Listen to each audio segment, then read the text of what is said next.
Bienvenidos al Draw My Life de la historia de la televisión. La televisión, qué momentos tan maravillosos pasamos a su lado, en compañía o disfrutando de nuestra soledad, arropados con una mantita y un bol gigante de palomitas viendo nuestros programas o series favoritos. ¿Se ha visto llorar, reír? ¿Qué momentos tan maravillosos pasamos a su lado, en compañía o disfrutando de nuestra soledad, arropados con una mantita y un bol gigante de palomitas viendo nuestros programas o series favoritos? Ella nos ha visto llorar, reír, enfadarnos, aprender, dormirnos, porque ¿quién nos ha dormido alguna vez viendo la tele? Pero sobre todo, lo que ha conseguido la tele es entretenernos a todos. Es hora de conocer su historia. Sus comienzos se sitúan en 1928, cuando se comercializa la primera televisión en Estados Unidos, Rusia y Reino Unido. Era un aparato mecánico que se basaba en los discos de Nipkow, creados a finales del siglo XIX. Se vendían a un precio de 18 libras. Pero este sistema duró poco y pronto fue reemplazado por los tubos catódicos en los años 40. Los tubos hacían que la televisión tuviese mejor resolución, aunque el tamaño máximo que podían alcanzar era de 32 pulgadas. En ellas vimos cómo en 1969 Armstrong y Aldrin llegaron a la Luna. Los astronautas se habían encargado de grabar este gran momento. ¿Y a que no sabéis con qué lo hicieron? Pues no os lo vais a creer, pero utilizaron los discos de Nipkow. Después de un pequeño paso para el hombre y un gran paso para la humanidad, llegó también un salto para la televisión, el color. Adiós blanco y negro. A finales de los 60 y comienzos de los 70, los colores se habían instaurado en los televisores de todo el mundo que seguían siendo de tubo. Y también se Noten que el cine a color llegó antes que la televisión a color, ¿de acuerdo? O sea, en este caso, pues ya había forma de, recordemos que para proyectar en el cine, pues usas un proyector, y en este caso ya tenía la posibilidad de proyectar a color, pero no había todavía la tecnología para transmitir la señal de radio, bueno, la señal de televisión del espectro electromagnético a las antenas, y que las pantallas pudieran hacer la interpretación para la televisión a color. ¿Ok? ¿Seguimos? Popularizaron los mandos a distancia. Mientras tanto pudimos ver las revueltas hippies. Cierto, y no existía el control remoto. Acuérdense que todavía había que girar la perillita para sintonizar canales, que en ese entonces tampoco no es que hubieran tantos. La primera guerra televisada de la historia, que fue la de Vietnam, y la aparición en los 80 de diferentes series de entretenimiento como Alf o MacGyver, además del nacimiento de las primeras videoconsolas con juegos como Pac-Man o Tetris. En 1997 llegó el gran cambio. Nos despedimos de los televisores de tubo para dar la bienvenida a las pantallas de plasma. Estos nuevos dispositivos revolucionaron la industria, ya que desapareció la caja posterior y pasaron a tener unas pantallas planas de 42 pulgadas. El salón comenzaba a parecerse a las salas de cine. Y después de una década enganchados a Twin Peaks y a Expediente X, hicimos el cambio de siglo junto a Friends y Buffy Cazavampiros. Y fue justo entonces cuando se produjo la siguiente evolución de los televisores, el LCD. Pantallas que incorporan retroiluminación fluorescente y cristal líquido. De ahí el nombre LCD o Liquid Crystal Display. El LCD tuvo tres evoluciones. La primera fue el cambio de los fluorescentes por LEDs en 2009. Con esta tecnología vimos por primera vez los millones de colores fosforescentes e intensos de Pandora, ese planeta donde un humano se enamoraba de una indígena en la película Avatar, mientras nuestros ojos se inundaban de lágrimas bajo las gafas 3D. La segunda, los Quantum Dots, una pantalla LCD que mejora los colores pero limita el ángulo de visión. Aunque el avance apenas se notó, fuimos testigos delante de estos televisores de cómo la selección alemana le metía nada menos que 7 goles a la brasileña en las semifinales de su propio mundial, el de Brasil de 2014. Y la tercera, la última evolución del LCD, son los nanocells. Con mayor luminosidad y colores más vivos que los Quantum Dots y con un ángulo de visión mejorado, nos sirvió para conquistar una galaxia muy lejana como unos auténticos Jedi en el videojuego Star Wars Battlefront, o ponernos en la piel de esa última gran heroína de los videojuegos llamada Aloy, protagonista de Horizon Zero Dawn. Ahora vivimos en una época en la que los televisores nos permiten ver todo tipo de contenido cuando y como queramos, desde los que podemos acceder a internet y donde los videojuegos se convierten en una experiencia única. Y para que todo esto sea aún más espectacular, llega una nueva tecnología de la mano de LG, distinta a todas las LCD. Se llama OLED. Son televisores ultrafinos que no usan retroalimentación, ya que cada píxel se enciende y apaga de forma independiente. Además, reproducen todos los tipos de HDR y por eso ahora no vemos partidos de fútbol, sino que los vivimos como si estuviéramos en el campo. En el salón de nuestra casa podemos jugar un mundial entero o incluso salir con moratones tras ver la Super Bowl. Pero lo que realmente marca la diferencia con el resto de las tecnologías es un nivel de negro puro insuperable. Esto hace que los colores brillen más y se alcanza un contraste infinito, que hará que seamos testigos de las batallas por el trono de hierro como si estuviéramos en Poniente, muertos de frío y escapando del acecho de los caminantes blancos en Juego de Tronos. Esta tecnología OLED la puedes disfrutar en televisores LG. Ahora sí, la televisión comienza a verse más parecida a la realidad. Y este ha sido el Draw My Life de la historia de la televisión. Si te ha gustado, dale a like.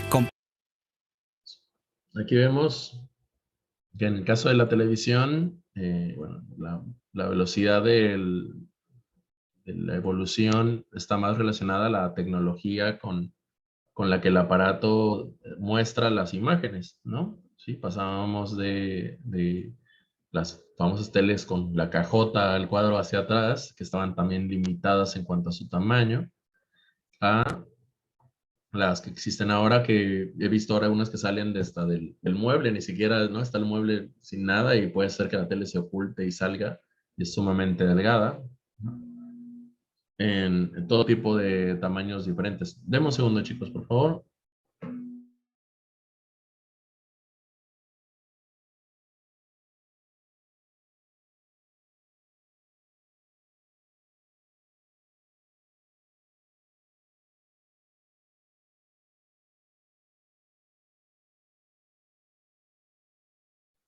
Perdonen, una llamada.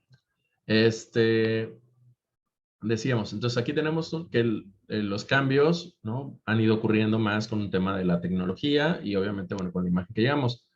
En esta animación que vimos no habla tanto y eso, ya que no busqué que el video fuera así, porque ese de alguna manera me gustaría comentarlo o discutirlo más con ustedes.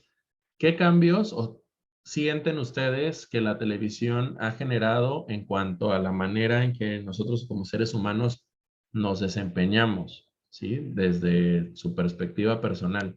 ¿Sienten que, en qué nivel siente que está la principal influencia de la televisión en nuestra vida cotidiana?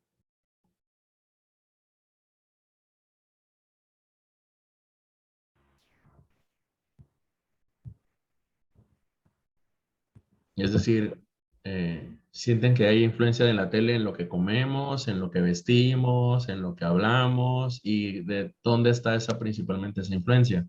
Yo digo que sí, pues sí nos influenciamos de lo que ¿Estás vemos. hablando, Naomi? Se te oigo muy bajito. Sí, profe, perdón. Ahora sí, ya te escucho muy bien. Que sí, sí nos vemos influenciados en la tele, porque suena feo, pero sí hay acciones que hacemos y lo hemos visto en la tele. ¿Cómo qué sería, por ejemplo? No sé, en el estilo de vestirte, y más porque en la tele te presentan más cosas cotidianas. Por Ok, decir, puso Friends, obviamente sí hay series de como Game of Thrones y todo eso, pero como Friends, que son cosas cotidianas. De hecho, creo que el corte que traía Rachel fue muy famoso en los 90 y o sea, sí te influye. Sí claro, te por supuesto. influye. El corte de hecho se llamaba el Rachel y era el que, ¿no? Las Exacto. mujeres, las estéticas, es decir, me haces un Rachel, por favor. Ya a ese nivel de influencia era, ¿no? Ahora, tocaste un punto muy interesante, que es en la televisión convencionalmente o cotidianamente no vamos a tener las producciones que se generan, como mencionabas, como en Game of Thrones. Esto ya es como un tema de la devolución de la televisión más moderna en el que vemos series con producciones a nivel cinematográfico como programas cotidianos. Pero la realidad es que la mayoría de los programas son cosas como La Rosa de Guadalupe o Friends, o sea, son series que puedes grabar de forma sencilla, ¿no? O sea, en una casa, ¿no? Las novelas, por ejemplo, ¿no? O sea, ahí está como elementos de la vida cotidiana que es más fácil capturarlos en pantalla y proyectarlos, ¿sí? No ha sido sino hasta ahora, con la aparición de Netflix y estas plataformas, que estamos cada vez teniendo ya no series convencionales, sino series cada vez muchísimo más producidas, ¿no? O sea, en este caso con una producción muchísimo más llamativa. Nuevamente, este resultado, estas situaciones, pues están siendo derivadas del comportamiento consumidor de nosotros como seres humanos, ¿sí? Es decir, si bien la Rosa de Guadalupe sigue siendo exitosa, voy a decir así, o sea, porque hay mucha gente que la ve, termina siendo, me parece, algo que sí es muy visto porque es lo que hay en la televisión. O sea, si hubiera otra, si les pusieras al mismo tiempo un Game of Thrones contra la Rosa de Guadalupe, toda la gente estuviera viendo Game of Thrones, pero ante la falta de opciones proyectadas en la pantalla, pues la gente no le quedamos que conformarse con eso.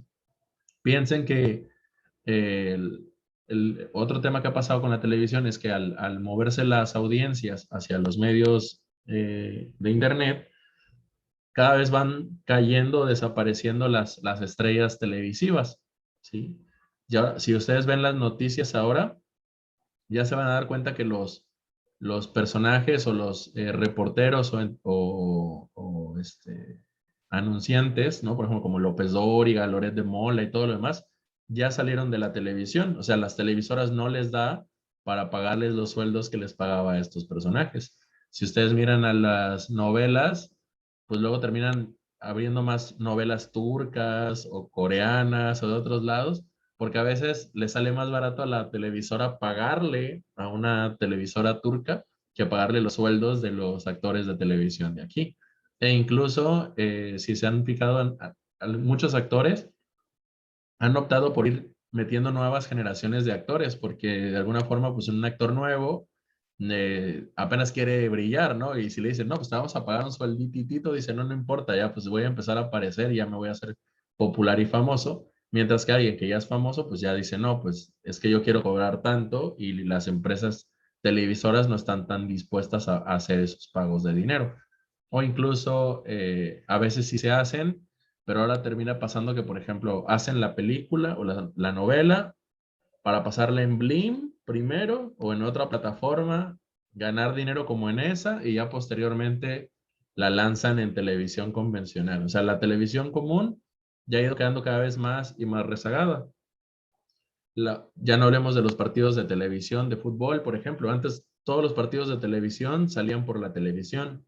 Hoy todos los partidos como importantes ya te inventan que están por cable, ¿no? O sea, por televisión convencional ya no pasan.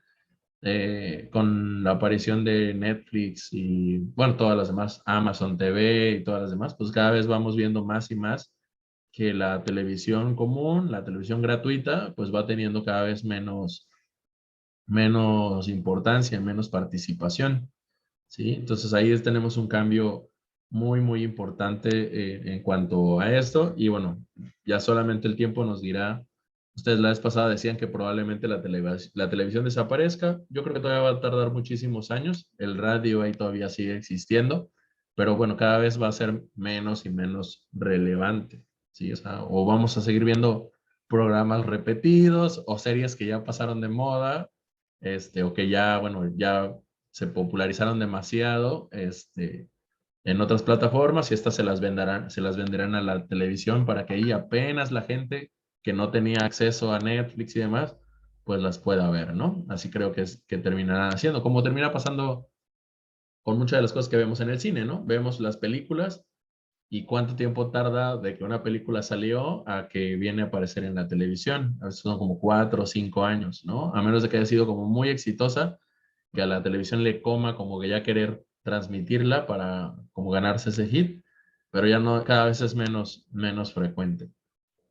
Okay. Bueno, vamos a ver ya ahora el último de los clipsitos por acá, que este va a ser acerca de el video.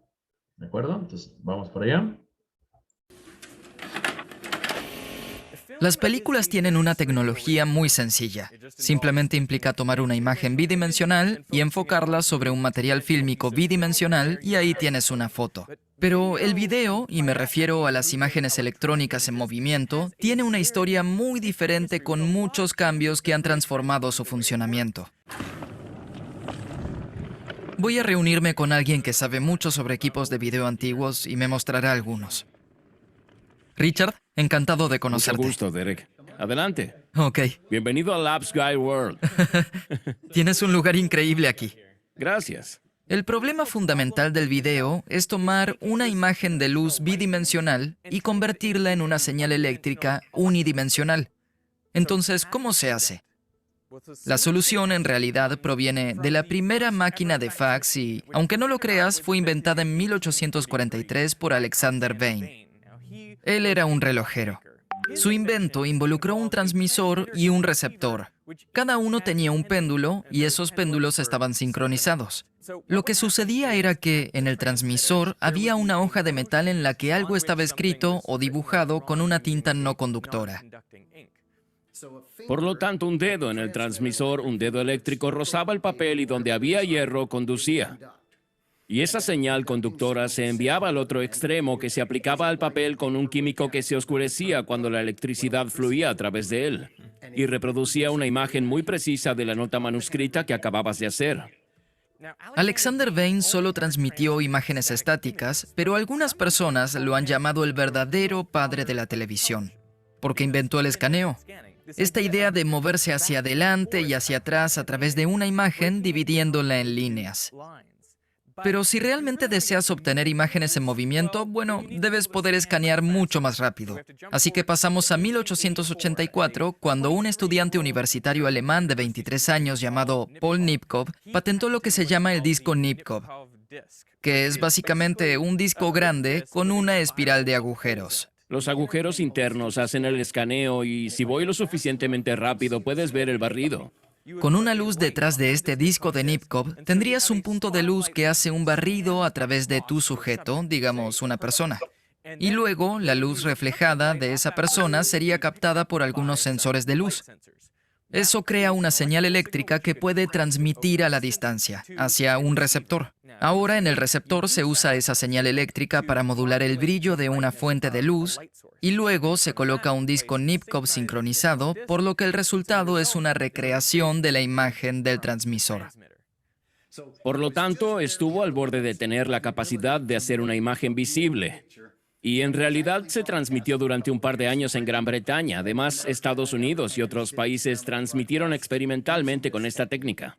Esta es posiblemente la primera imagen de televisión emitida. Se transmitió durante pocas horas al día durante varios años y se utilizó para realizar experimentos y tratar de mejorar la calidad de la transmisión. Lo que demostró fue que esa no era la forma de hacerlo. Entonces, en 1939, la televisión mecánica estaba casi descartada y fue reemplazada por la televisión totalmente eléctrica.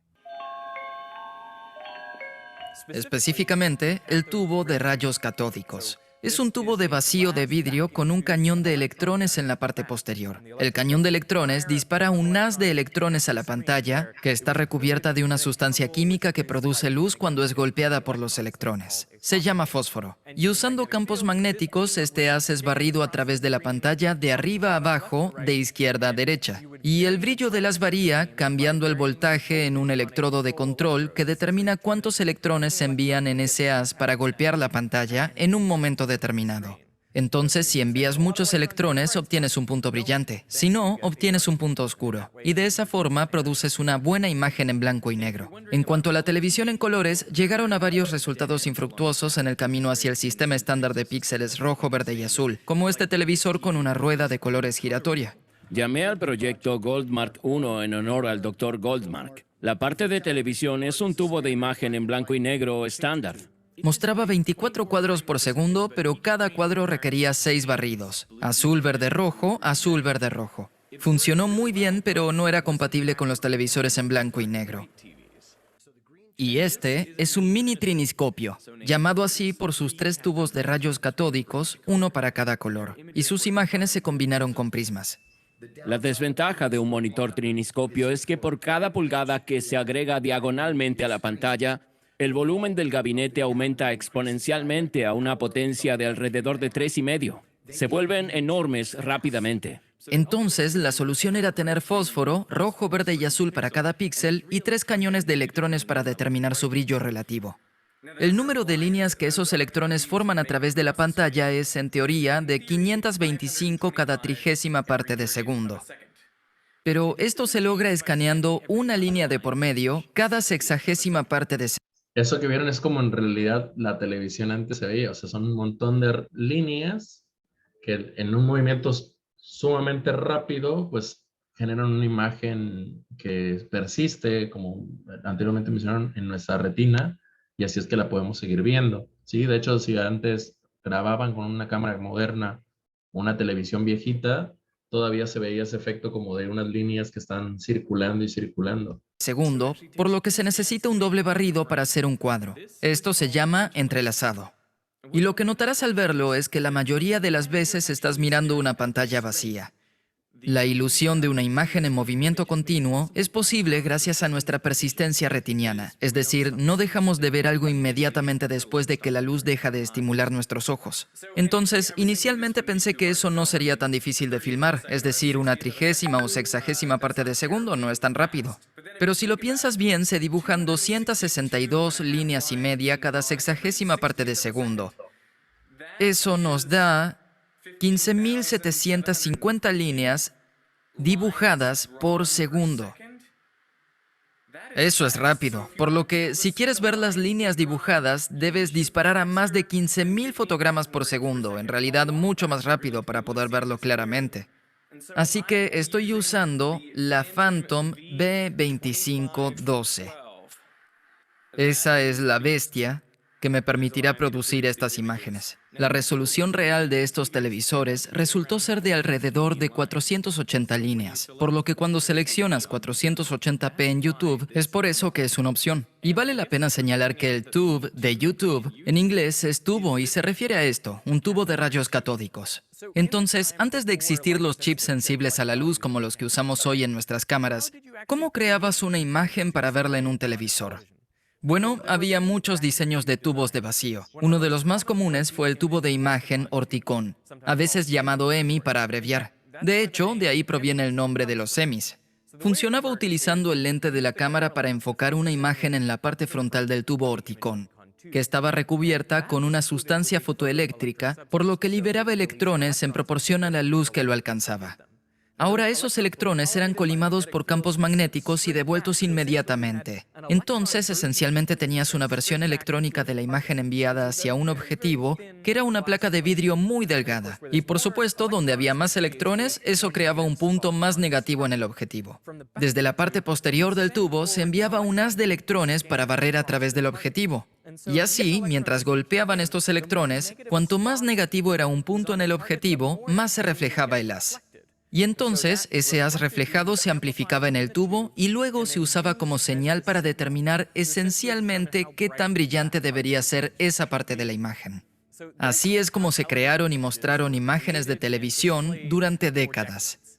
Pero esto era lo loco. No había forma de grabarlos. Es decir, el propósito del video o de las imágenes electrónicas en realidad era transmitir algo de un lugar a otro.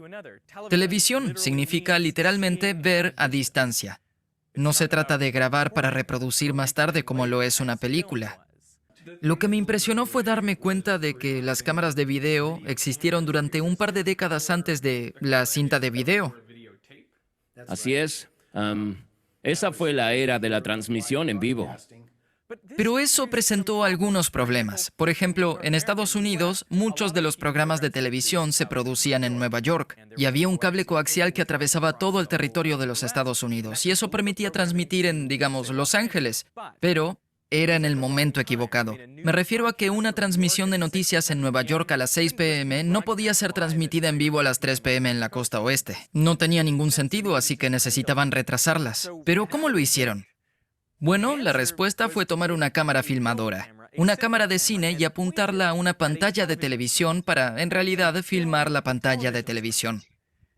Luego rápidamente revelaban la película y la traían 3 horas más tarde para transmitirla en vivo, escanearla y transmitirla como si fuera en vivo. Pero entonces, cuando lo traían de vuelta al estudio de televisión y lo pegaban al telecine, la imagen no se veía bien. Las líneas no se alinean correctamente y además intentaban alinear 2 conjuntos de líneas juntas y no lo lograban. Esto se convirtió en un método tan preponderante de hacer negocios para las cadenas de televisión que en 1954, para retrasar su programación, las cadenas de televisión usaban más material fílmico que todos los estudios cinematográficos de Hollywood juntos. Era absurdo, costoso y un derroche, por lo que se necesitaba un método diferente. Y eso llegó en 1956 con la invención de la primera grabadora de cinta de video viable. Era del tamaño de un escritorio grande y costaba una fortuna. Funcionó con una cinta magnética de 2 pulgadas con pequeños cabezales de video girando a 14.000 revoluciones por minuto, algo tan rápido como un motor a reacción. Este es el tipo de tecnología que se necesitó antes de que el video se convirtiera en lo que hoy conocemos, o sea, un método de grabación y almacenamiento de imágenes en lugar de una forma de transmitir imágenes de un lugar a otro. Pero hemos recorrido un largo camino desde entonces, miniaturizando el soporte de cinta en VHS y beta, y finalmente en DV y mini DV, y ahora tenemos el almacenamiento de estado sólido. Y he pasado por alto gran parte de la historia aquí, pero ahora estamos en una situación en la que el video es mejor que la película. Se puede ver que, en 2012, ese fue el punto de inflexión donde quienes usaban material fílmico para hacer las películas más taquilleras fueron superados por los que usaban medios digitales. Y lo que esto ha hecho por personas como tú y yo es que ha sido posible tomar imágenes realmente buenas. Cierro el enlace y los veo por acá para ir concluyendo la sesión de hoy. ¿Sale? Nos vemos.